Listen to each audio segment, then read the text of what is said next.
Lo que vamos a tratar el día de hoy es por qué amamos la Eucaristía. Aquí hablamos desde el corazón. No venimos a discutir. Por supuesto, eventualmente puede salir uno de otro argumento, versículo patrístico, etcétera. Pero sobre todo el enfoque que queremos darle a estas reuniones es sacar lo que tenemos en el corazón. ¿Para que, estando a vista de todos nuestro amor por la fe católica, por los sacramentos y todo ello, más personas puedan sentirse atraídas a la plenitud de la fe en la Iglesia de Cristo? Bien, vamos a empezar con esto. Entonces, bueno, acá vengo muy bien acompañado con mis amigos. Ustedes ya los conocen de las sesiones pasadas.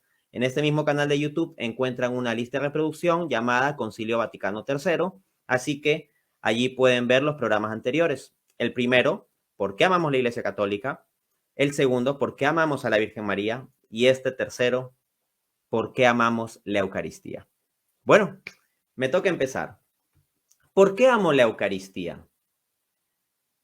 Es que yo me pregunto, ¿es posible tener corazón y no amar la Eucaristía?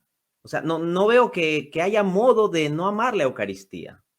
Entendamos que acá estamos en un contexto de fe católica. Entonces, por esa luz de la fe que Dios nos ha regalado, nosotros tenemos la certeza, aunque no veamos con los ojos de los sentidos, pero sí con los ojos del entendimiento iluminado por la fe, la certeza de que en el sacramento del altar está Jesucristo presente, con su cuerpo, sangre, alma y divinidad. ¿Cómo no amar la Eucaristía? No amar la Eucaristía sería darle la espalda a Cristo allí presente con su cuerpo, sangre, alma y divinidad. Entonces es que simplemente no hay alternativa. Ahora, aquí yo quiero seguir cierta tradición espiritual propia de los escritos de los santos, que es considerar el sentido alegórico de determinados elementos de la escritura. Desde los padres de la iglesia se entiende que la escritura puede verse de distintos sentidos. Hay, por ejemplo, los sentidos tipológicos, ¿no? En donde tenemos algo en el Antiguo Testamento que funciona como un tipo, como una prefiguración de algo que se cumple plenamente en el Nuevo Testamento. O tenemos el sentido histórico, ¿no? Lo que específicamente en el marco espacio-tiempo en que algo se dijo o escribió quería decir. Tenemos el sentido literal de la escritura y así. En el caso del sentido alegórico, se pueden tomar diversos aspectos de la escritura para transmitir alguna verdad espiritual, alguna verdad de fe.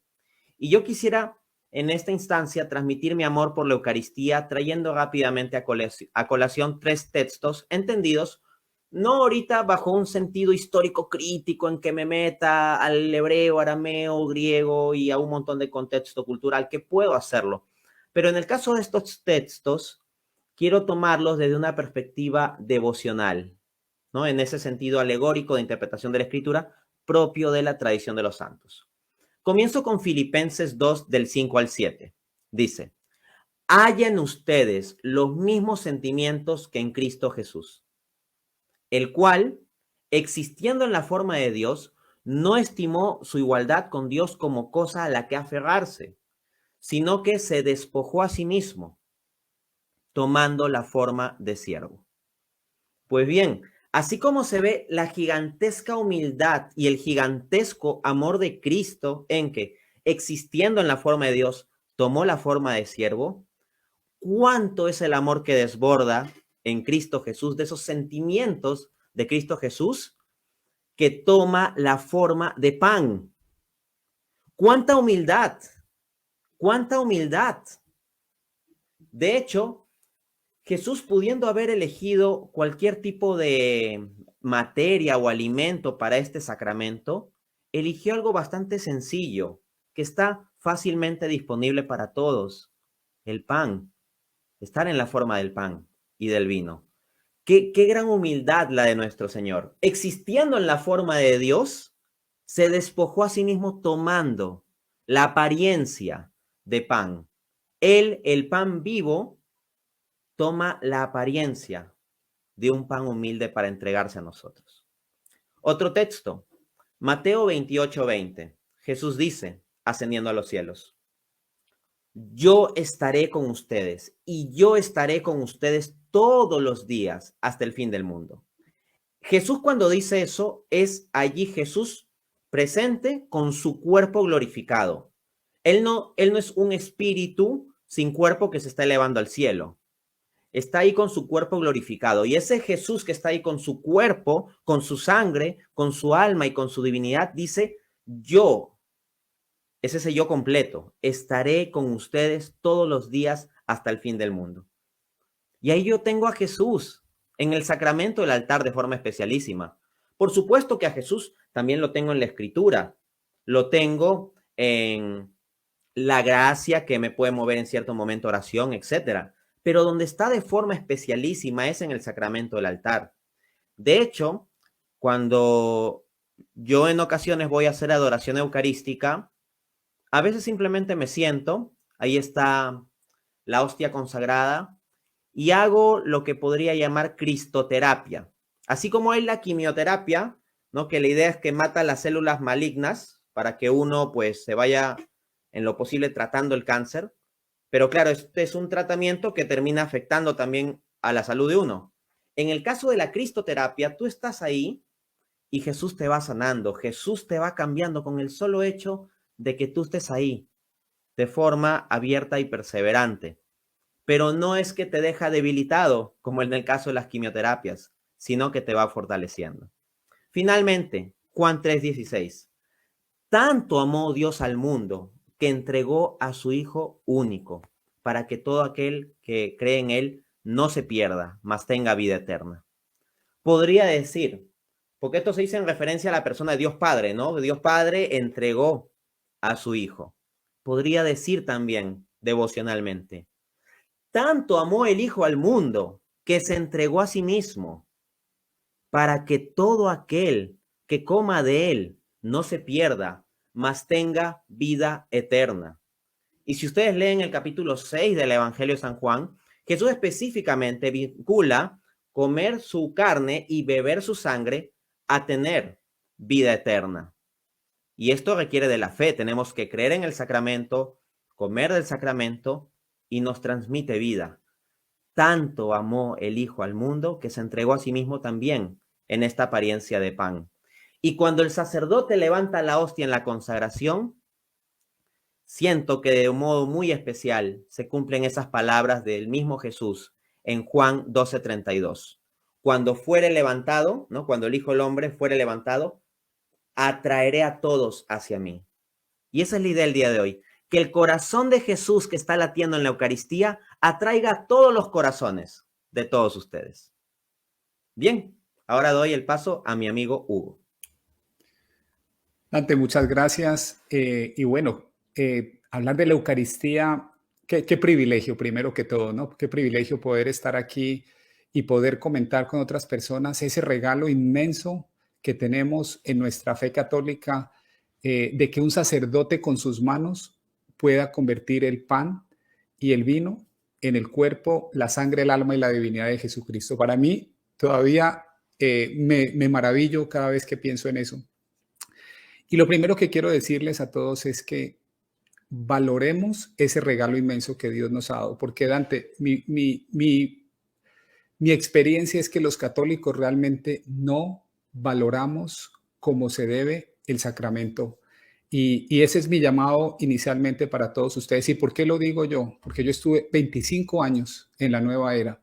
Estuve buscando, hice todas las prácticas de la nueva era que ustedes se puedan imaginar, cuarzos, mantras, hice visualizaciones, pensamiento mental positivo, todas esas ideas y todas esas prácticas, todas esas técnicas, pero nada se compara con el crecimiento espiritual que yo he podido lograr a través de una comunión constante, a través del poder y tratar de ir a misa diariamente, de tratar de hacer adoración eucarística diariamente.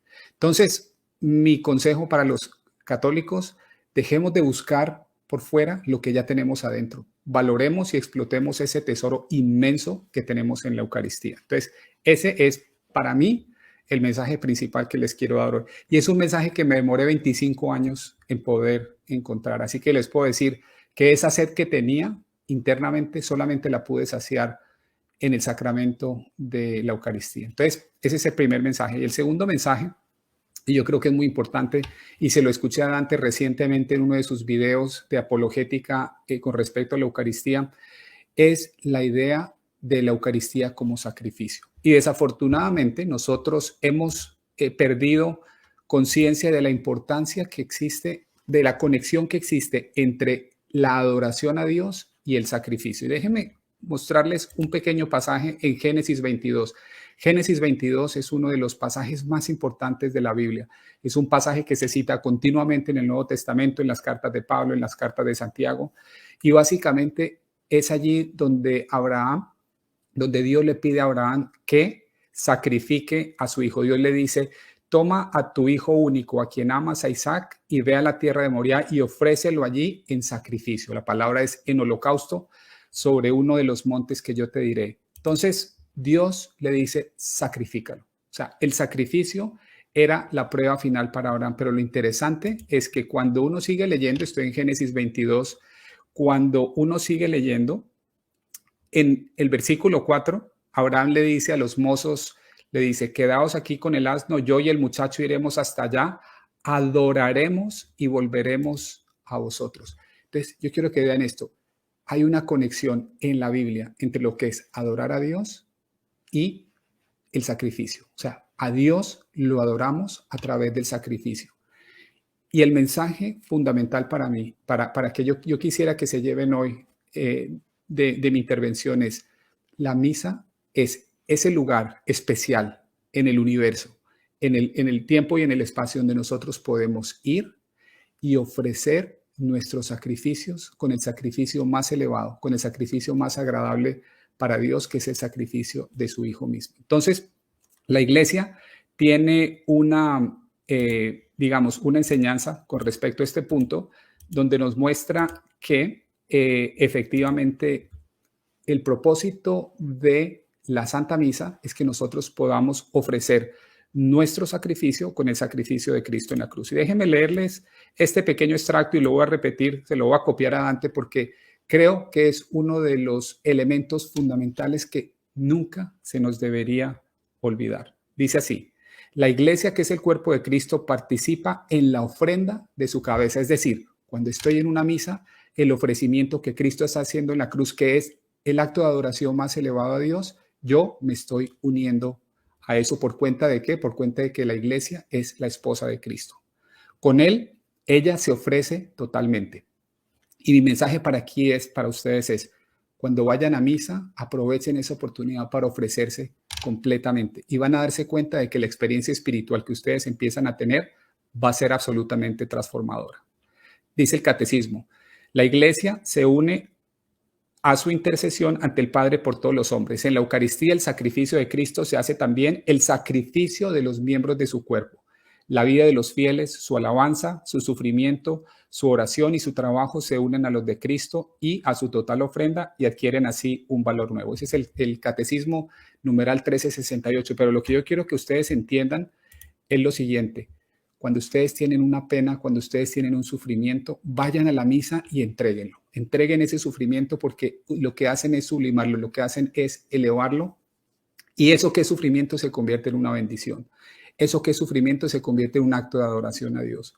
Cuando ustedes quieran ir a ofrecer su trabajo, cuando ustedes tengan el deseo de ir y agradecerle a Dios por una gracia que usted les ha hecho, la misa es siempre el camino, es el vehículo más elevado que tenemos para acercarnos a Dios.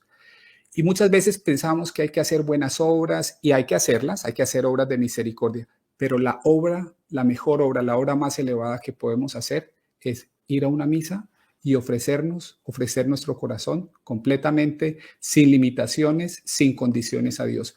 No hay nada superior a eso. Entonces, ese es el mensaje que yo les quiero pasar, porque de nuevo, para mí, la misa es el elemento esencial, es el centro, es la fuente, es como si nosotros fuéramos una plantica y para que estemos bien irrigados necesitamos esa gracia que viene de la misa. Entonces, eso era, Dante, lo que yo quería transmitir, y es básicamente el entendimiento de la misa como un sacrificio, y podríamos aquí explayarnos y explicarlo, pero quiero darle simplemente ese puntico esencial. Y sobre eso, nunca se olviden y van a darse cuenta cómo sus vidas se transforman cada vez que van a una misa. Genial, Hugo, genial. Excelente. Vamos con Alan. Muchas gracias, de verdad, a todos, Dante, por tenernos acá. De verdad es una alegría para mí cada vez que tenemos esta oportunidad de compartir con tantas personas que nos están viendo. Y pues, así como en los encuentros anteriores, hoy traigo 7 razones por las que amo la Eucaristía. Así que quiero pues proceder a compartirlas. Cuando hablé con José en su canal, cuando hablé con Hugo, cuando he contado mi testimonio, una de las cosas pues que más he mencionado es que yo andaba buscando la verdad, o sea, yo quería estar más cerca de Jesús, más cerca de lo que nos dejó Jesús a todos nosotros para que lo disfrutáramos. Esto, yo no me canso de decirlo, porque de verdad es así. Yo quería estar más cerca de Jesús, de lo que Él nos dejó, sin invenciones de hombres, sin añadiduras, sino estar lo más cerca posible de lo que nos dejó Jesús. Y resulta y acontece que vengo a la iglesia, veo los tesoros que tiene la iglesia católica y resulta que eso que nos dejó Jesús es el mismo para nosotros. Amo la Eucaristía porque es el encuentro más íntimo, más real, más personal con Jesús. Esa es para mí la razón principal. Todos los sacramentos son un punto de encuentro con Jesús. Y con mayor razón, la Eucaristía, que es el culmen de la vida cristiana, es cuando yo lo recibo de forma sumamente real, de una forma incluso material. Nuestra fe es muy, muy tangible, digamos, muy material, en ese sentido es muy poderosa. O sea, nuestra teología, nuestra enseñanza, lo que la iglesia nos propone, tiene este sentido de realidad muy fuerte. Y eso es una de las cosas, pues, que a mí más me impresionan. No es algo etéreo, no es algo abstracto, nuestra unión con Dios. No es algo solo un asentimiento intelectual. Tiene un sentido de realidad material muy fuerte. Por supuesto, esto es una extensión de la encarnación de Jesús. La iglesia es extensión de la encarnación de Jesús y pues nuestra participación en la Eucaristía es participar de esa extensión de la encarnación de nuestro Señor Jesucristo. Nosotros nos unimos a Jesús de una forma íntima y real y eso nos lleva a unirnos pues a la vida divina, pero ya voy a ese punto. Como segundo punto, y esto es una de las cosas que pues en parte uno le duelen, ¿verdad? También así yo he escuchado a José hablar, ¿verdad? De que son muy fuertes las palabras del Señor Jesús cuando dice que eh, el que come mi carne y bebe mi sangre, pues tiene vida eterna, y el que no, pues no. Y es muy triste, o sea, y cuando participamos de la Eucaristía estamos obedeciendo plenamente el mandamiento de Jesús, las enseñanzas de Jesús, estamos permaneciendo en él, tal y como lo dice Jesús en Juan 15 y en Juan 6. O sea, para mí es como estos pasajes bíblicos tienen una aplicación tangible, real, verdadera en la Eucaristía, cuando participamos de la misa, de la Santa Misa, cuando recibimos al Señor en la Eucaristía. Entonces estoy obedeciendo plenamente al Señor para que Él more en mí y me asegura la vida eterna. El que come mi carne y bebe mi sangre tiene la vida eterna. O sea, él permanece en mí, yo en Él, y tenemos esa vida eterna. O sea, es una aplicación tan directa, tan hermosa de esa verdad bíblica, ¿no? Entonces, ese es un punto. También me hace estar consciente, y esto es impresionante. Si uno se abstiene, digamos, de comulgar, de recibir al Señor, deja uno de de acudir a los sacramentos, a la confesión, y por ende ya no comulgamos tan seguido, uno se pone malo, uno se vuelve malo, uno se distrae, ¿no? Pero cuando yo voy al sacramento de la confesión, que es también cuando yo me encuentro con el Señor Jesús y me da su perdón y su gracia y todo, y voy luego a comulgar, a recibir al Señor, camino día con día, pues consciente de lo real que es su presencia en mi vida. Ya no vivo yo, más vive Cristo en mí. Y lo que ahora vivo en el cuerpo, lo vivo en la fe del Hijo de Dios, que me amó y murió por mí. O sea, a mí me fascina eso. Ese lenguaje de unidad, de unión tan fuerte en Pablo, en Eucaristía se me hace muy tangible, se me hace muy real. Entonces, camino más consciente de la presencia del Señor Jesús en mi vida. Ahora, otro punto que para mí es lindísimo es que amo la Eucaristía porque es prácticamente recibir un atisbo del reino de los cielos estando nosotros aquí en la tierra. Es un punto de unión, la Santa Misa, la liturgia, es el punto de unión entre el cielo y la tierra y es prácticamente, es como ver la liturgia de Juan, que la liturgia que ve Juan en Apocalipsis, que ve al Cordero inmolado y todo eso, es vivir eso, es un atisbo del cielo, un atisbo del reino, ¿ya? Eso a mí me impresiona y eso es lo que se vive en la Eucaristía. O sea, si pudiéramos entender eso, todos los católicos, todos los cristianos, todos los católicos vivirían como buenos católicos y todos los cristianos serían católicos. O sea, no hay que buscar en ningún otro lugar, ¿ya? Esto es lindísimo. También otro punto, porque precisamente lo mencionó Hugo, me robó ese punto Hugo. El sacrificio de Cristo en la cruz se hace presente. La Santa Misa es la representación del sacrificio de Cristo en la cruz, es decir, el sacrificio de Cristo en la cruz se hace presente, es como si yo estuviera ante la cruz, ¿ya? Y eso es sumamente solemne, eso me habla a mí de un sentido de solemnidad, de reverencia profunda que debiera yo tener cuando estoy en la misa, cuando voy a participar de la Santa Eucaristía. Como dijo el Señor Jesús, el pan que yo daré por la vida del mundo es mi carne, es mi cuerpo. Y eso lo vemos ahí.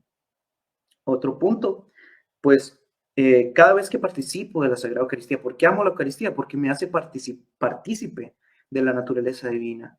Me confirma la unión con la persona de Jesús, que es nuestro punto de anclaje con la divinidad. Jesús, siendo Dios y hombre, une nuestra humanidad con la divinidad, con la vida divina. Y pues eso es lo que hace que uno crezca en la vida de la gracia. O sea, y nos impulsa a eso.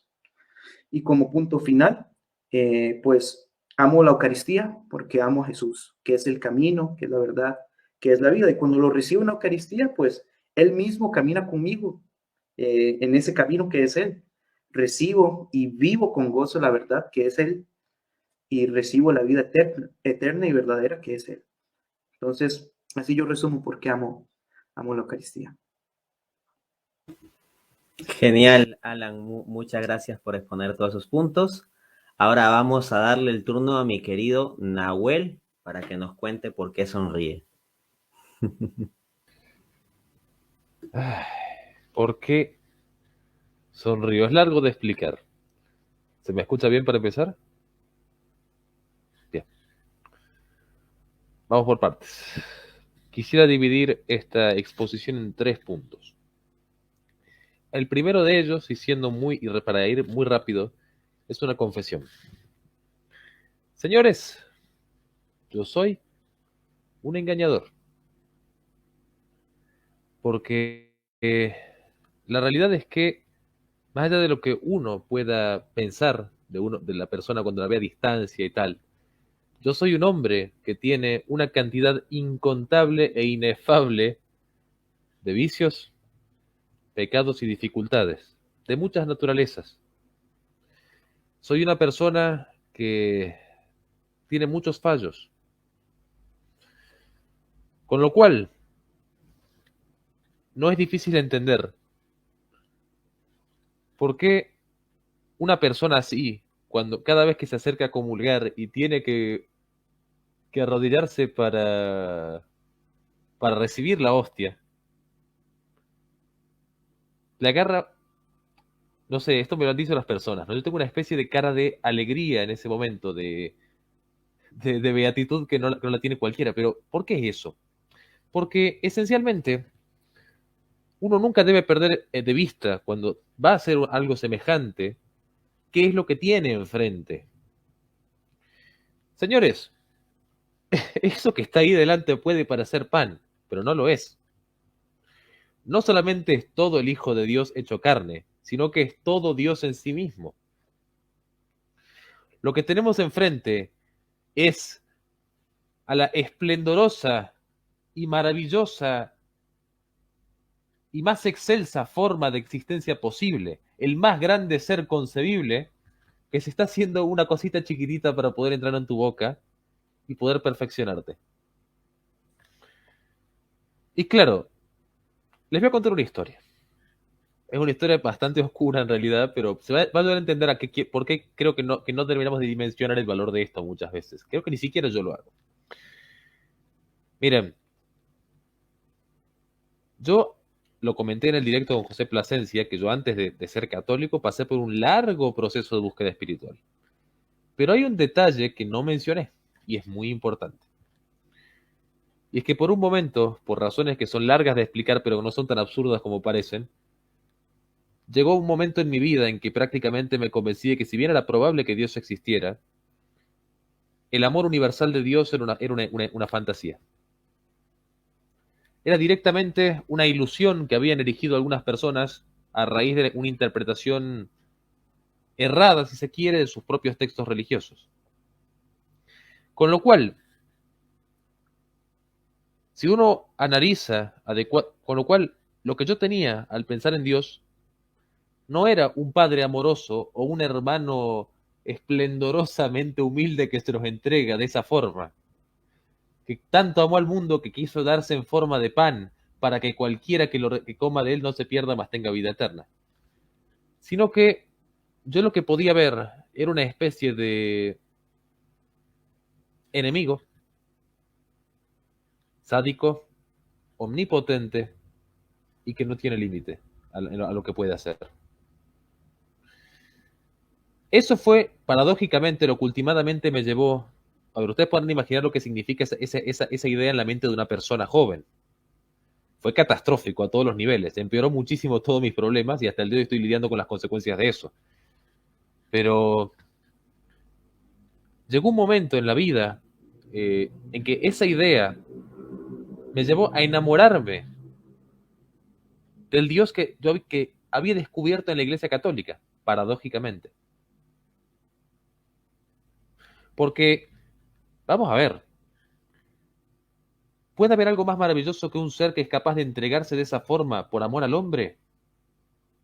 Una entidad tan benévola que ama tanto al ser humano que es capaz de hacer semejantes locuras por nosotros y que, además sabiendo que en la mayoría de los casos lo vamos a lastimar en el proceso. Porque no es poca cosa. A ver, ¿cuánta gente comulga en estado de pecado mortal y tal? Él sabe que eso va a pasar. Como Dios es impasible, pero como hombre experimenta un dolor indecible cada vez que eso ocurre, y sin embargo lo hace. Porque está dispuesto, porque ama tanto al ser humano que está dispuesto a llegar hasta donde sea necesario, dentro de límites razonables con tal de poder acercarlo a sí mismo. Con lo cual, recuerdo que en aquella época una de mis actividades favoritas, por extraño que suene, era asistir a misa. Dato poco conocido. Nunca lo dije antes, pero sí. Disfrutaba eso de una manera impresionante porque me encantaba pensar en cómo esa divinidad que podía parecer tan lejana, que yo veía como más que seguramente un enemigo, en realidad tal vez, tan solo tal vez, podía tener un verdadero interés en lo que a mí me pasara, hasta el punto de ser capaz de entregarse de esa forma. Recuerdo que yo en aquellos tiempos veía a la gente que se acercaba a comulgar al altar con una especie de envidia o de envidia sana, entre comillas, ¿no? Mirándolos y diciendo, yo quiero algo de eso. No, en ese momento ni me imaginaba que se iba a terminar pasando eventualmente, pero yo lo creía, lo veía muy plausible. Con lo cual, cuando finalmente me convertí a la Iglesia Católica, y hasta el día de hoy no he podido dejar de amar con mucha reverencia a la Eucaristía, a esa forma específica de la manifestación de Cristo, que no puede ser despreciada de ninguna manera. Y ya para concluir, porque sé que ya me estoy extendiendo mucho. Señores, como bien dijo Hugo, hay una cuestión muy importante que no se tiene en cuenta aquí. La Eucaristía es un sacrificio. es la renovación de la entrega del Hijo de Dios. Y como tal, tiene un valor que es infinito de suyo. Y siendo así, nunca lo olvidemos, esta forma excelsa e infinitamente valiosa de la oración tiene un poder que no nos damos cuenta de que está ahí la mayor parte del tiempo. No es gratuito que una persona, o sea, no es gratuito que muchos santos hicieron oraciones entregando todas las misas del mundo por el bien de las almas. Y nosotros podemos hacer exactamente eso. A lo que pregunto, ¿qué estamos esperando? A ver, yo les recomiendo algo a los que me nos están oyendo, ¿no? La próxima vez que vayan a una misa, a una Eucaristía, les pido que hagan una lista de intenciones. Tienen que ser cosas buenas, de luego, cosas trascendentes que ayuden a las personas. Y que a la Eucaristía que vayan a celebrar la ofrezcan por esa gente específicamente. Puede que a corto plazo no parezca haber gran... No va a parecer que hay una gran transformación, pero la va a haber. Pueden confiar en que va a ser así. Porque Dios nunca hace nada en vano. Bye. Genial, súper. Y ahora vamos con José Plasencia. Pues gracias a Dante por haber hecho posible esta tercera reunión de amigos católicos y sobre todo que tenemos este deseo, ¿no? De poder comunicar con otras personas la maravilla de nuestra fe cristiana, nuestra fe católica. Y bueno, pues hoy, si hay algo que es el corazón de nuestra fe, pues es la Sagrada Eucaristía, ¿no? Como ya lo dijiste, Dante, nos tocó yo no creo que sea una coincidencia, aunque no lo planeamos de esta manera, ¿no? Pero hoy en la fiesta del Sagrado Corazón de Jesús y luego con la gran noticia que nos despertamos todos esta mañana, ¿no? Acá en los Estados Unidos, qué tremenda victoria, aunque yo sé que es el inicio, pero la verdad que bien contento, la verdad, estoy bien contento. Quiero comenzar diciendo que, como saben, yo tuve un paso por el protestantismo, ¿no? De 20 años, pero sí que crecí en un hogar católico y a pesar de que yo he mencionado en diferentes ocasiones que mi formación como católico fue interrumpida, no se terminó em, no estaba tan fuerte como quizás pudo haber estado, pero hay algo que sí puedo decir, algo con lo que sí crecí en el seno de mi hogar y sí recibí de parte de nuestra Santa Madre Iglesia, fue precisamente esto, la Eucaristía, comenzando en mi casa, pero también muy particularmente me acuerdo de mi catequista. Aún recuerdo su primer nombre, no recuerdo su apellido, se llama Hortensia o la señora Hortensia, como todos los niños le decíamos, la señora Hortensia.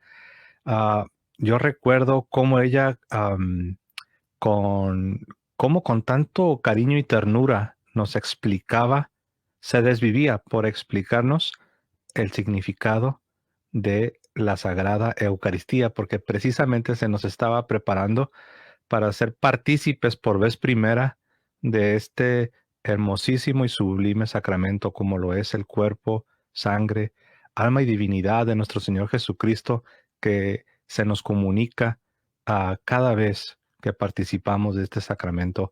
De modo que a pesar de que en mi adolescencia tengo un desliz y termino en el protestantismo, siempre eso se quedó muy fuerte, muy, muy fuerte en mi corazón.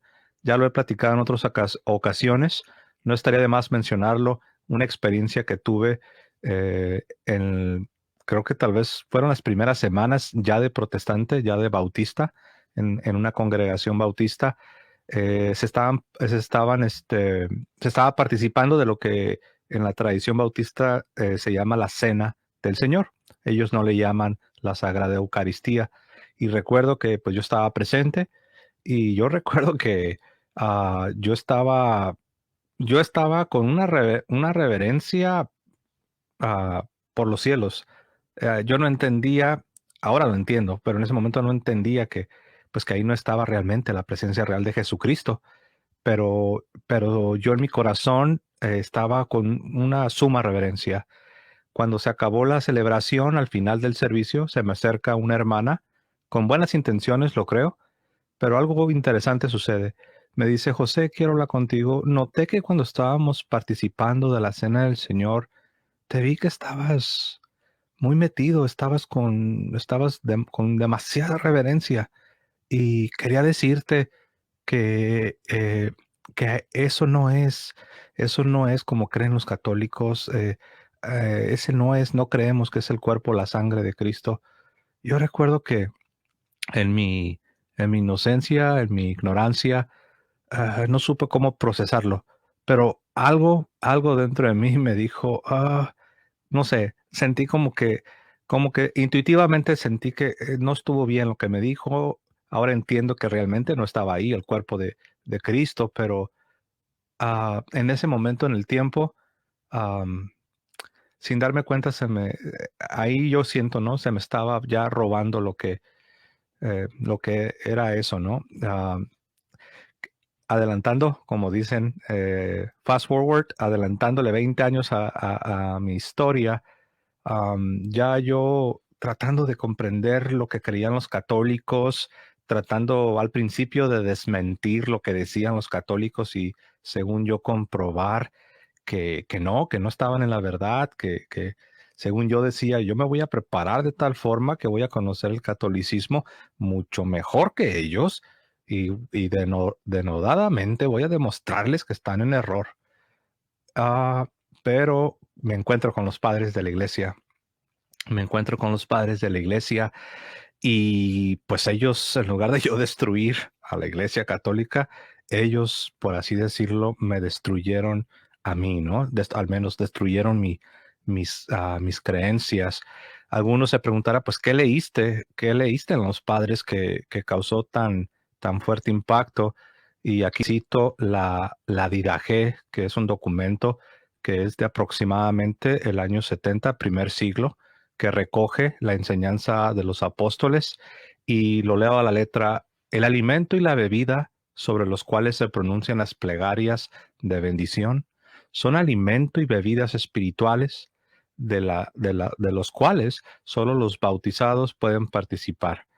Nos dice San Ignacio de Antioquía, esta es una de las citas que más me acuerdo y más, estas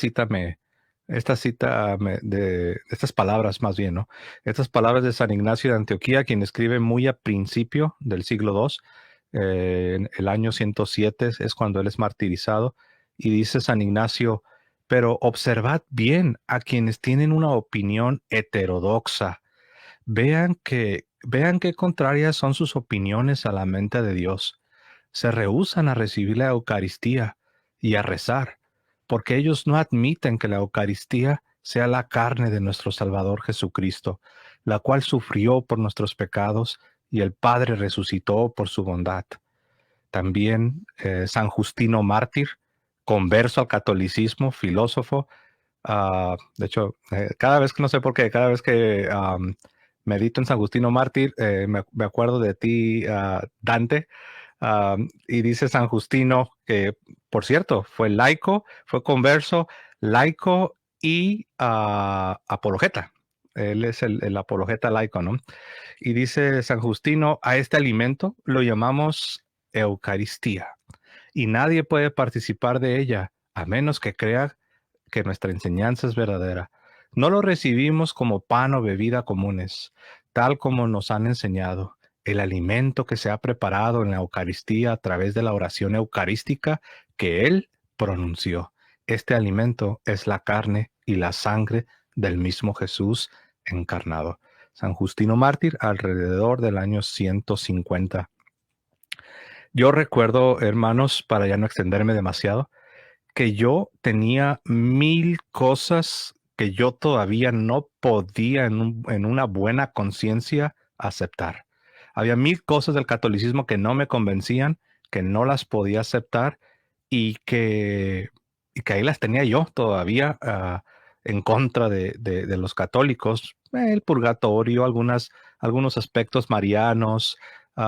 Todavía yo creo yo batallaba con la doctrina de la justificación de los católicos, pero algo me agarró tan fuerte que yo sabía que yo no me iba a escapar, aunque yo no sabía cómo, es que yo podía ser católico, pero al mismo tiempo poder vencer todas mis objeciones. Para mí era el Monte Everest, era un imposible. Yo en verdad estaba convencido que era imposible que yo verdaderamente pudiera vencer esas objeciones que yo tenía, pero mi lucha era que la Eucaristía ya me había atrapado, ya me había conquistado. Hubo un periodo en el que yo me quise hacer al de la vista gorda, me quise hacer al ignorante y me olvidé de todo lo que estaba aprendiendo y me dio miedo porque dije, ya he comprendido cosas y me estoy haciendo al que no las he comprendido. Me dio tanto miedo que al lado de la cabecera de mi habitación, al lado de mi cama, en un pedazo de papel, escribí todas aquellas cosas de las cuales ya estaba yo persuadido, porque quise que escribiéndolas fueran un testimonio para que yo cada día al levantarme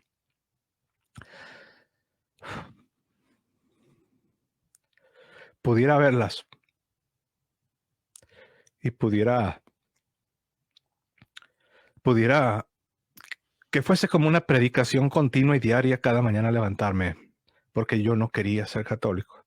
Ahí, entre estas creencias de las cuales yo estaba ya persuadido, la, la, la más, la más fuerte, la más poderosa, al centro, al corazón, la Sagrada Eucaristía.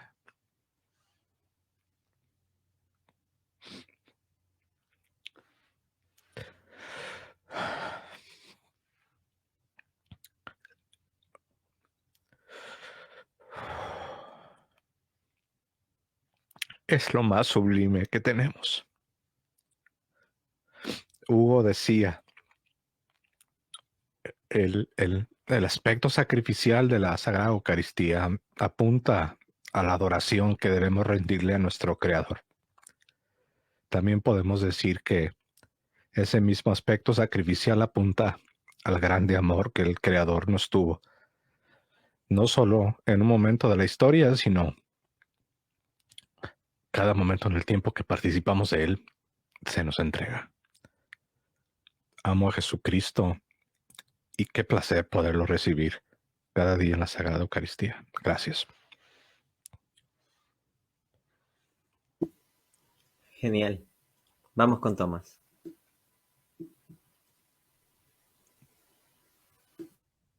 Wow, me sorprende, qué conmovedor realmente su testimonio, realmente.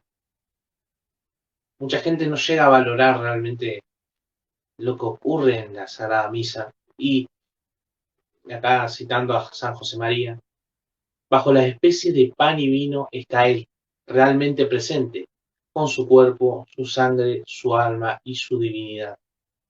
Me acuerdo que por mucho tiempo yo, antes de convertirme, bueno, veía que Cristo, bueno, era un hombre era un Dios que bajó a la tierra, pero un Dios que se hizo pan, que se hizo un sacrificio y que encima lo puedo consumir. Para mí era un misterio realmente. No tenía sentido. Y claro, desde un punto de vista así, no podría llegar a apreciar el gran amor que significa eso. O sea, es indescriptible el amor de un Dios que se hace sacrificio para que tú lo puedas recibir. Que se hace algo tan sencillo para que tú puedas estar con Él, realmente. Y pensar de que este gran sacrificio se hace en una misa, lo hace un sacerdote, una persona, para mí era imposible realmente. Por mucho tiempo para mí fue un gran misterio, yo no lograba comprender cómo un Dios tan grande, tan perfecto, o afirmado ser perfecto, en algo tan chiquito. Y no era, porque a mí me cegaba las ideas de un Dios gigante, algo indescriptible, pero no, es un Dios que quiere estar con nosotros y baja para que estemos siempre con Él. Y claro, cuando uno lo entiende, siente un infinito amor. O sea, entiende realmente por qué ocurre. O sea, entiende por qué Jesús se sacrificó por nosotros. Es lo que verdaderamente es un sacrificio perfecto, realmente. Y muchas veces me pongo a pensar, ¿cómo es que mucha gente no lo entiende? ¿Cómo es que no se logra comprender que está ahí? Y mucha gente a veces que falta respeto, que no logra comprender. Y eso siempre me ha sido un misterio que realmente espero que con el paso del tiempo se logre revertir. Que cuando realmente comprendamos estas cosas que están ocultas a nuestros ojos, este misterio de la fe, realmente ahí vamos a hacer progresos enormes en materia de espiritualidad y realmente espero ser parte de ese cambio de paradigma, de ver no la Eucaristía como un ritual más del católico, sino como el encuentro del católico con Dios. Ah, Perfecto. Vamos a pasar entonces a una segunda ronda. Todos nos hemos desplayado un tanto porque la verdad que tenemos mucho amor por la Eucaristía, las palabras siempre nos van a faltar y aunque estuviéramos 10, 20, 100 horas, sería mucho más lo que no diríamos sobre la maravilla que es la Eucaristía que lo que podríamos decir. De ahí que alguno haya tenido incluso que llegar al silencio, porque al final de cuentas se queda corto todo lo que podamos decir. Lo que nosotros podemos decir es finito y lo que está presente ahí, Cristo con su cuerpo, sangre, alma y divinidad, es infinito. Y ese infinito contenido en ese pequeño pedacito de pan, en esa apariencia humilde, es alucinante. Bien, por dar un comentario breve. Me gustó mucho, por ejemplo, ciertos puntos que trajo a colación Nahuel sobre cómo uno, cuando ve el amor de Jesús en la Eucaristía, lo que ve es misericordia y uno lo ve desde su propia miseria. Y así como él dice, he de hacer una confesión, etcétera, pues lo mismo puedo decir yo. Y lo mismo he de decir, soy un pecador. Y me acuerdo también cómo diversos de ustedes han mencionado lo del sacramento de la confesión también, ¿no? Alan, por ejemplo, hacía referencia a ello.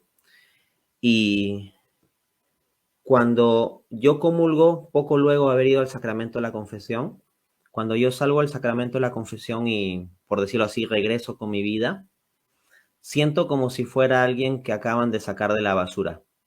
Es como que yo soy alguien que vive en la basura y Dios me sacó de la basura una vez más, después de yo haberme metido ahí. Una vez más, y me sacó, y me bañó, y me limpió, y me está enseñando a cómo andar con buenos modales, a cómo andar con buenas formas. Y la ropa que tengo, la limpieza del cuerpo que tengo, todo eso es regalo porque a mí simplemente me sacaron de la basura. Entonces, cuando yo he tenido la experiencia de pasar por el sacramento de la confesión y poco después pasar al sacramento de la Eucaristía, cuando estoy en la fila caminando hacia Jesús, me vienen a la mente pensamientos como, Jesús, hijo de David, ten compasión de mí que soy un pecador. O me repito continuamente mientras voy dando los pasos, Señor, tú eres mi medicina, sáname. Señor, tú eres mi medicina, sáname. Y es que me encuentro a mí mismo débil y enfermo. Y así también decía el apóstol Pablo. El apóstol Pablo en sus cartas en alguna ocasión se llama hombre carnal. Dice, no hago el bien que quiero, sino el mal que no quiero. Luego dice en Romanos 7:24, ¿quién podrá librarme de este cuerpo muerte? Pero no hay que quedarse ahí, hay que ir a Romanos 7:25, donde dice, pero yo doy gracias por Jesucristo. Entonces, cuando yo voy en el camino, en la fila, pienso eso, ¿quién podrá librarme de este cuerpo muerte? Señor, soy alguien a quien acaban de sacar de la basura y tengo miedo de volver a la basura. Señor, estoy enfermo, sáname, tú eres mi medicina. Y cuando tomo la Eucaristía e ingresa a mí, entonces me digo, Señor, tú eres mi medicina, sáname. Señor, tú eres mi medicina, sáname. Señor, tú eres mi medicina, sáname. Y para mí la Eucaristía se hace un medio tan maravilloso en misericordia porque me sé extremadamente miserable. Y siendo yo tan extremadamente miserable, habiendo sido recogido de la basura, recibir ese exquisito banquete es para mí algo extraordinario. Vamos con Hugo. Sí, yo creo que han tocado tantos temas tan profundos, tan maravillosos de la Eucaristía. Yo quisiera quizás tocar solo uno que a veces desconocemos, pero al menos en mi experiencia personal en la Eucaristía ha sido transformador. Y es el hecho de saber que una de las claves para interpretar la Biblia es esta idea de pacto o alianza. Es el hecho de que Dios va, a través del plan de salvación, va estableciendo pactos con la humanidad. Primero lo hace con su pueblo elegido, que es Israel, y en la nueva alianza, que es el Nuevo Testamento, lo abre a todas las personas. Entonces, yo les quiero recordar a todos ustedes que nosotros, cuando participamos de la Eucaristía, estamos renovando nuestra alianza con Dios. Y ese es un elemento muy, muy importante. En el Éxodo, por ejemplo, vemos que una de las formas de establecer y de cerrar esa alianza con Dios es cuando Moisés les esparce sangre a los israelitas, hacen un sacrificio y él les salpica sangre, porque la sangre y el significado de esa sangre es establecer y restablecer ese pacto. Entonces, uno de los elementos que al menos a mí me trae una paz profunda es el saber, primero, que estoy en alianza con Dios, que lo que hizo Jesús en la última cena se aplica a mí, porque Él dice, haced esto en memoria de mí, y Él dice que ese es de alguna forma el ritual de la nueva alianza. Entonces, cada vez que yo voy a misa, yo restablezco, fortalezco ese pacto. Y acuérdense que ese pacto es un pacto con el Rey del Universo, es un pacto con el Dios Todopoderoso, que va a estar con nosotros. Y yo creo que nada mejor que recordar cuáles son los beneficios de ese pacto que leer uno de los salmos y el Salmo 23, donde dice, el Señor es mi pastor, nada me faltará. En lugares de verdes pastos me hace descansar, junto a aguas de reposo me conduce. Él restaura mi alma, me guía por senderos de justicia por amor de su nombre. Y recuerden esto, aunque pase por el valle de sombra de la muerte, no temeré mal alguno, porque tú estás conmigo, tu vara y tu cayado me infunden aliento. Tú preparas delante de mí la mesa delante de mí en presencia de mis enemigos, has ungido mi cabeza con aceite. Y estas palabras maravillosas que yo siento cuando yo voy a la Eucaristía, mi copa está rebosando. Yo me siento pleno, yo me siento restaurado, yo me siento nuevo. Es como si, no sé, como pasara por un proceso de transformación interna cada vez que voy a la Eucaristía, con la disposición correcta. Porque nosotros, recuerden esto, nosotros vamos a recibir la gracia de acuerdo a nuestra disposición. Si tenemos una buena disposición, si entendemos a lo que vamos por supuesto a recibir muchas más gracias que alguien que simplemente va por cumplir, porque es una tradición, porque es un ritual al que supuestamente por ser católicos debemos ir. No, hagámoslo distinto, hagámoslo realmente viviéndolo, reconociendo que estamos renovando ese pacto y esa alianza con Dios. Y de nuevo, la idea es que ustedes como católicos renueven su vida interior a través de la Eucaristía, a través de entenderla mejor, a través de experimentarla más profundamente, a través de reverenciarla y de amar a Cristo que está allí de una forma mucho más profunda y consistente. Entonces, ese para mí es el mensaje. Y yo creo que lo han dicho aquí de tantas formas y de formas tan maravillosas, y cada uno tiene una perspectiva diferente y cada uno añade una visión distinta de la Eucaristía. Y podríamos quedarnos aquí 3 horas, ¿no? Porque es un misterio tan profundo que no No nos quedaría tiempo para cada uno de nosotros profundizar, pero creo que esos elementos esenciales van a ayudarlos a ustedes católicos a profundizar en su vida de fe. Olvídense de todas las otras cosas que nos ofrecen. No hay nada como la Eucaristía y lo tenemos nada más y nada menos que nuestra Iglesia Católica. Está a la vuelta de la esquina, en cada uno de esos altares donde un sacerdote es capaz de, a través de esa capacidad que Cristo le da, de permitirlos acercarnos a Él, a nosotros. Entonces, este es el mensaje, recordar que siempre estamos renovando el pacto y la alianza, la nueva alianza con Cristo, cada vez que vamos a la Eucaristía. Genial. Alan. Sí, quería hacer un comentario, tal vez desde una perspectiva un poco más devocional y otra un poquito más bíblico-teológica. Justo como mencionabas ahorita, Dante, yo también cuando voy en la fila, ya para recibir al Señor, hay una oración y se las quiero compartir y a todos los que están también ahorita. Una oración que fue en la liturgia de la misa de miércoles de ceniza de este año.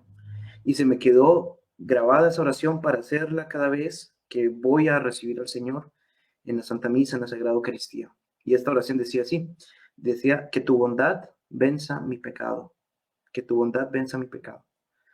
Y yo siempre, desde entonces, le pido eso al Señor cada vez que voy, porque es eso, o sea, si yo voy a recibir al Señor, es recibir una impartición, o sea, de la vida divina a través de Jesucristo. Y es precisamente para eso. ¿Ya? No solo es misericordia y gracia que perdona mi pecado, sino el poder de Dios, el poder divino, la gracia divina para vencer mi pecado, que sea Él el que lo haga en mí. O sea, ya el Señor viene a mí, o sea, se une a mí de una forma tangible, verdadera, real. Entonces, por eso ojalá le pidiéramos al Señor cada vez que vamos a recibirlo, que tu bondad venza mi pecado. Y muchas veces yo le pido al Señor así, que Él lo haga en mí, que Él ame a través de mí, que hable a través de mí, que Él lo haga en mí.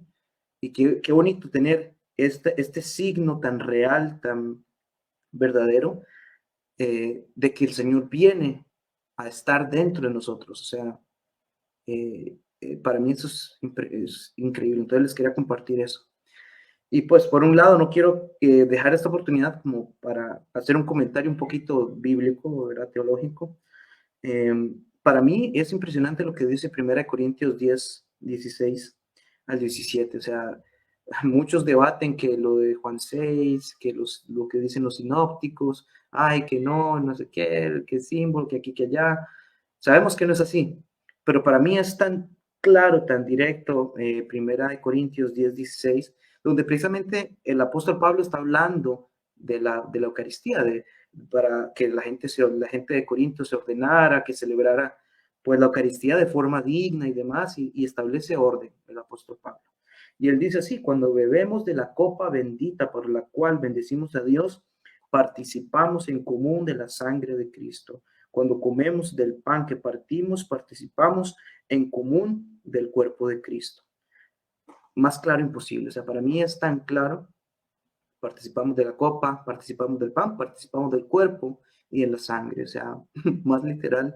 A los que les gusta mucho la literalidad en la Biblia, para mí fue iluminador ver este pasaje y me afirmó aún más esa fe, esa convicción de que esto es la fe apostólica, esta es la fe de la iglesia, este es el depósito de la fe y lo seguimos viviendo hasta el día de hoy en la iglesia católica. Y ojalá Dios nos ayude con este esfuerzo que hacemos de que de verdad todos los católicos, por favor, apreciemos el gran tesoro, es que es lo más sagrado, lo más sublime, y que tenemos a nuestro alcance. Podemos ir todos los días en muchas parroquias y no lo hacemos. Que ojalá el Espíritu Santo nos lleve, nos impulse pues a tener este entendimiento. Así como dijo Hugo, si tenemos este entendimiento claro, pues la gracia va a fructificar aún más en nuestras vidas. Súper. Nahuel.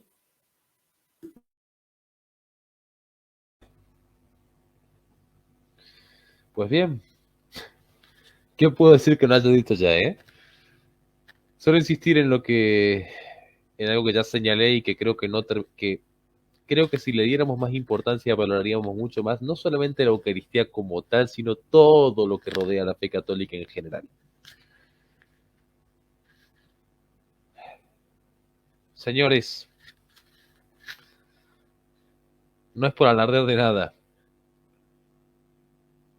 pero para una persona como yo, que en una época de su vida veía en la idea de Dios el rostro mismo del mal, no puede haber algo más maravilloso que ese grado de entrega de parte de la divinidad. No es poca cosa. Ya lo he dicho antes, a ver, Jesús no solamente se entregó en la cruz, sino que se sigue entregando desde entonces todos los días a sabiendas de que eso le va a hacer daño. A ver, muchachos, si alguien quiere una prueba de que ese Señor nos tiene afecto como mínimo, ahí la tienen. Si no lo consideran suficiente, eso ya es porque ustedes, como dice mi querido amigo Dante, son muy irrazonables. Tienen estándares sumamente irrazonables y bueno. Eh, con lo cual, para... Claro, o sea, no deje... lo que quisiera que todo el mundo se llevara a su casa después de esto es la siguiente reflexión. Si Cristo estuvo dispuesto a hacer semejante, espectacular y magnificente locura por el ser humano, por todos los seres humanos, incluso por aquellos que lo desprecian, aquellos que lo dañan, que lo hieren y que hasta muchas veces se deleitan en dañarlo. Miren, no sé, yo a veces la vez pasada, me acuerdo, hasta el día de hoy estoy traumado con una noticia que escuché una vez sobre cómo alguien había entrado a asaltar una parroquia y había dejado todas las hostias en el suelo después de robarse los copones. O sea, es una cosa tan horrible que creo que no hay punto de comparación. Ese sacrilegio, a ver, me cuesta, hasta es difícil concebir un sacrilegio más grande que ese si no queremos entrar en terrenos prácticamente propios de una misa negra. Pero si Cristo estuvo dispuesto a exponerse a esa clase de cosas, yo quiero preguntarle a quien me oye, ¿a qué cree que Él no estaría dispuesto a hacer por el bien de los que ama? ¿Acaso Jesús no va a querer entregarse por aquellos que lo invocan? Señores, y la gente que me rodea no me va a dejar mentir. Yo soy una persona que a menudo en otros tiempos experimentó mucha angustia por su propia salvación y por la de los demás. Y, sin embargo, al final del día, darme cuenta de este pequeño detalle de la fe católica que se nos escapa tanto al principio, es algo que cambia totalmente el tono de la cuestión. Como insisto en cada sesión del concilio de forma religiosa, y esta no va a ser la excepción, señores, no paren de rezar como por la gente que aman, es lo que tienen que hacer. Prometido que funciona. No. Decía Santa Teresa de Lisieux que uno puede salvar un alma levantando un alfiler con amor. Y eso, imagínense lo que ha de ser pasarte días, meses y años orando por esa pobre persona que vos no sabés ni quién es, o que incluso te puede haber hecho un mal gravemente. Nunca se sabe, ¿eh? Que por ahí ese hijito tuyo que está emperrado con los videos de Dallas puede estar en una estampita el día de mañana, no se nos olvide. Así que no lo olviden, entreguen la misa por aquellos que aman, que a la larga va a tener una efectividad mucho mayor. Yo sé que yo no tengo la profundidad teológica de la gente que me rodea, pero bueno, supongo que es un aporte importante y no puedo dejar de hacerlo. Así que bueno, procedan. Mil gracias, Nahuel. Vamos con José. Gracias, Dante. Bueno, no puedo dejar ir la oportunidad si alguien nos está escuchando y aún no es católico, Hace un momento yo pues mencionaba a algunos de los padres de la iglesia, que dicho sea de paso, varios de ellos fueron discípulos de los apóstoles, de modo que lo que tú escuchaste cuando yo citaba a estos padres apostólicos, San Ignacio, particularmente, estamos hablando de discípulos de los apóstoles, pero nosotros sabemos que nuestros queridos hermanos separados, pues ellos muchas veces, como aún todavía no llegan a una apreciación del valor que tiene esto, el testimonio de los discípulos de los apóstoles, es decir, los padres apostólicos, pues ellos quieren la Sagrada Escritura, ¿no? Y solamente me quiero remitir a leer lo que dice precisamente la Sagrada Escritura. Y comiendo ellos, tomó Jesús el pan y habiendo dado gracias, lo partió y dio a sus discípulos y dijo: Tomad, comed, esto es mi cuerpo. También, ya lo mencionó nuestro querido hermano Alan, San Pablo nos dice lo siguiente: la copa de bendición que bendecimos no es una participación de la sangre de Cristo. El pan que partimos no es una participación del cuerpo de Cristo. Y por último, quiero leer pues las mismísimas palabras del Verbo de Dios que se hizo carne, Jesucristo. De sus labios salieron estas palabras: Yo soy el pan de vida. Vuestros padres comieron en el desierto el maná y murieron. Este es el pan que baja del cielo, para que el hombre que coma de él no muera. Yo soy el pan vivo que ha bajado del cielo. El que coma de este pan vivirá para siempre. Y el pan que yo daré es mi carne por la vida del mundo. Disputaban los judíos entre sí: ¿cómo puede éste darnos a comer su carne? Entonces Jesús les dijo: en verdad os digo, si no coméis la carne del Hijo del Hombre y no bebéis su sangre, no tenéis vida en vosotros. El que come mi carne y bebe mi sangre tiene vida eterna, y yo le resucitaré en el día postrero. Mi carne es verdadera comida, y mi sangre es verdadera bebida. El que come mi carne y bebe mi sangre habita en mí, y yo en él.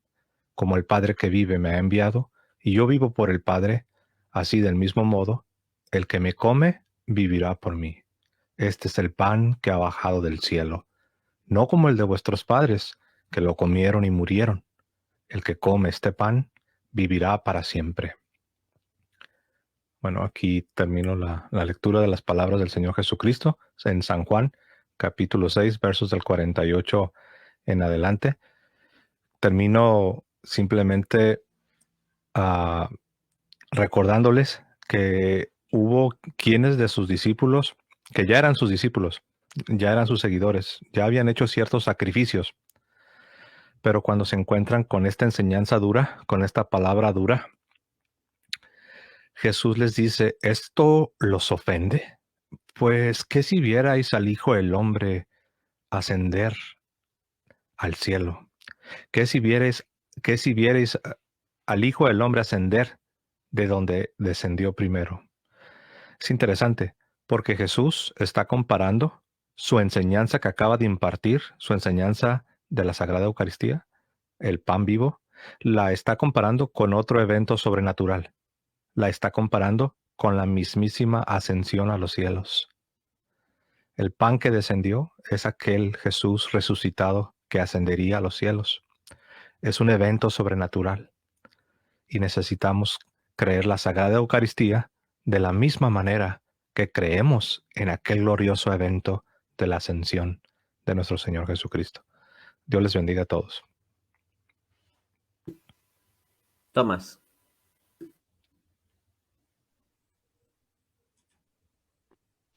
Bueno, realmente se ha visto cómo cuando hablamos del tema de la Eucaristía, realmente afloran nuestros sentimientos, nuestros verdaderos sentimientos. Y yo quiero hacer notar cómo entender este misterio de la fe realmente nos da una sensibilidad increíble de que, porque muchas veces pensamos en Dios, o sea, muchas personas piensan que Dios es algo mediamente ideal, algo que está ahí, pero que lejos, nunca, que no nos importa, que no nos quiere o que es indiferente con la humanidad, pero cuando uno gana esa sensibilidad, cuando uno entiende que Dios se hizo pan para que nosotros podamos estar con Él en cada misa, uno gana una especial sensibilidad. Yo, por ejemplo, cuando pues estoy, o sea, muchas veces después de que salgo de misa, como decía Dante, es Dios que me saca de la basura, realmente, y me doy cuenta de lo malo que soy, de lo que, sí, cómo es que yo siempre soy tan malo y Dios siempre viene a buscarme con con todos sus sacramentos. Y encima Dios se hace pan para que yo pueda consumirlo y esté en unión con Él. Eso es algo que realmente aún hoy en día me sorprende, o sea, me alegra el corazón y siempre cuando pienso en esto es una alegría increíble saber que siempre, siempre va a estar ahí Dios para levantarte, incluso aunque estés en lo más bajo, siempre va a estar ahí. Bueno, ese es mi comentario. Genial. Bueno, como decían, como ya han señalado todos, creo, podríamos estar hablando horas de horas y aún así sería mucho más lo que no diríamos. Miren, la Eucaristía es algo absolutamente maravilloso. Tiene que ser el centro de nuestras vidas. Jesús decía, allí donde está tu tesoro, allí estará tu corazón.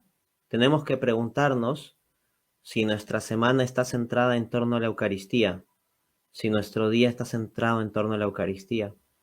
Y si no es así, pues bueno, agradezcamos a Dios que nos ha permitido darnos cuenta y dirijamos nuestros corazones hacia allí. Como dice Hebreos 3:15, si oyereis hoy su voz, no endurezcáis vuestros corazones. Si alguno que es no católico está presente escuchando esta transmisión o la va a escuchar en diferido y se siente movido a investigar más y profundizar más en la Biblia y la patrística sobre la Eucaristía, hágalo. No resista a esa moción. Si oyereis hoy su voz, no endurezcáis vuestros corazones. Hebreos 3:15.